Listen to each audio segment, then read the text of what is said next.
Well, you couldn't really have had a more contrasting day than what we've seen in the first 2 days here at Headingley. Mitch, it was a day when England finally just bunkered down and defended, didn't they? Well, they looked like a test team, the way they batted today. It was just good test cricket all round, I think, and Australia had bowled well. I guess the morning started off, still 4 wickets to get for England, and Australia played some shots. Marnus started to play a few more shots towards the back end and very unselfishly was run out. I think that really impressed me a lot, because I could just sense that he was starting to go a little harder, and the 100 wasn't in the back of his mind or in the front of his mind even. It was about the team's position, and he started going harder at the ball and he got run out, and I just think that was so unselfish of him in such a good way for the team. So they were looking to get a few quick runs and then get out there and bowling before the break, to be honest, to maybe get one into the break and then get that roll on. So I thought it was a good start to the day, some really good test cricket all round. Yeah. Now, when England came in, though, it looked like it might have been the same old story. Both the openers going very cheaply. Yep. What do you make of those two openers? In particular, Jason Roy, there's a fair bit of debate going around about whether he should bat further down the order or if he is indeed a test batsman.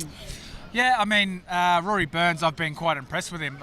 When I first came over here in the start of the test series, there was all this talk about question marks around him, Roy, and I think it was Denley as well. So, and the reason why it was the captain going up to number 3, Root. So, yeah, I mean, still question marks on probably Roy more than anything. I think Rory Burns, he hasn't got the technique, but what he does is he sticks to his game. He knows his game quite well.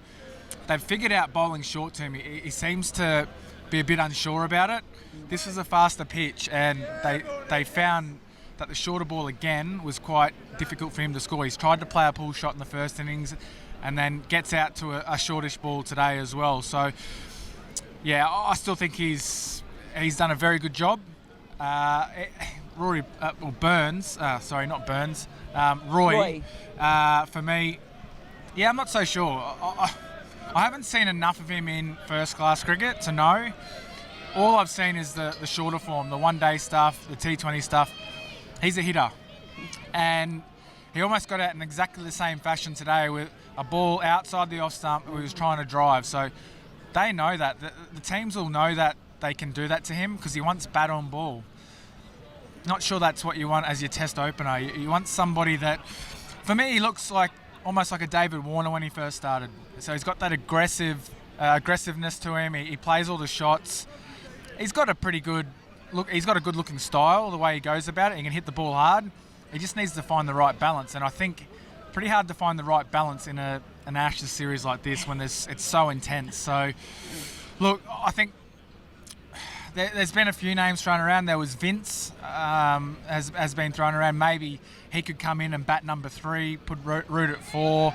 Denley could go up to open with Rory Burns. So that's a possibility, but I don't know what they're thinking up there. Yeah, a couple of other names are around the county cricket scene as well that are being thrown around. But we then went through a period of real attrition in the afternoon where you had Root, you had Denley, and you had Ben Stokes just prepared to wait it out. Is there anything that the Australians could have done differently? Because it looked like they were actually bowling really well.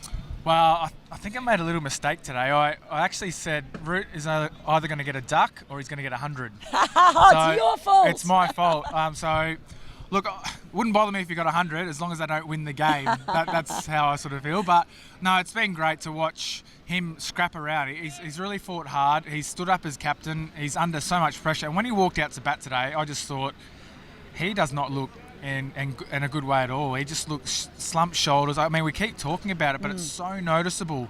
And I saw that again today. But he's been able to get through the tough periods. He hasn't quite middled everything. He's had a bit of luck go his way, but he's really fighting, and that's showing good leadership. He's leading by example. The crowd are getting behind him now. He's come in at 75, not out.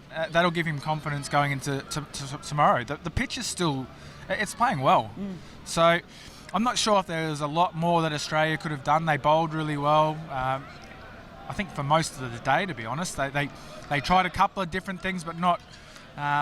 Maybe one thing they could have tried is maybe go a bit short, sort of towards the back end of the day, and really sort of hustle their batsmen up a little bit, because it looked like the pitch was playing quite nicely. So maybe, but when you're out there, they were bowling well. They just wanted to keep building, and they dried up the runs. So it wasn't like England got away from them.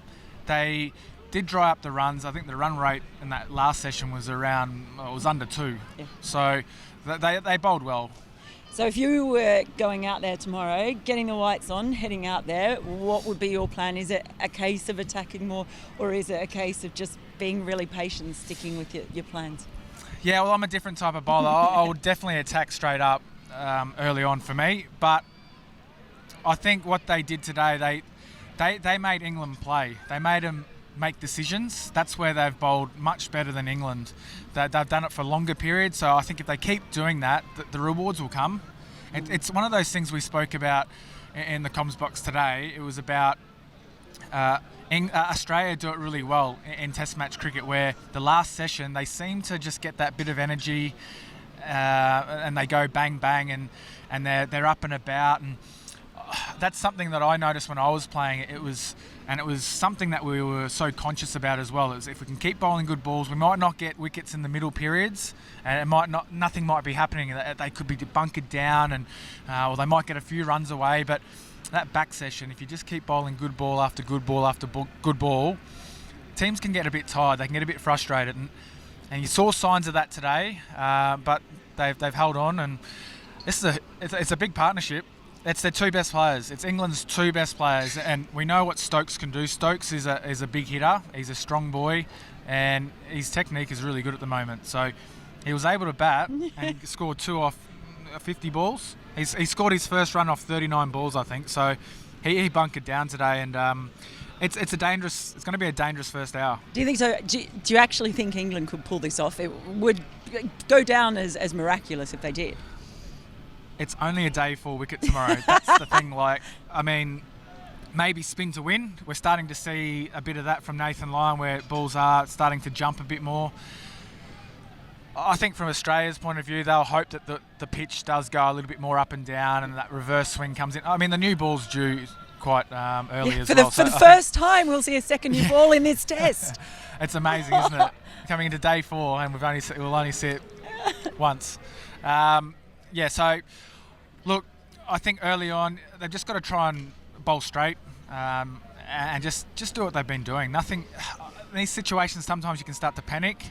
But I think what they've done well is they've stuck to their plan, and they've just backed it more than anything. There's still a lot of runs to get. That's the thing. And Australia could go bang bang, and then all of a sudden you're into the middle order, low order, and we know that Bairstow's been struggling, and we know that Butler looks really tired.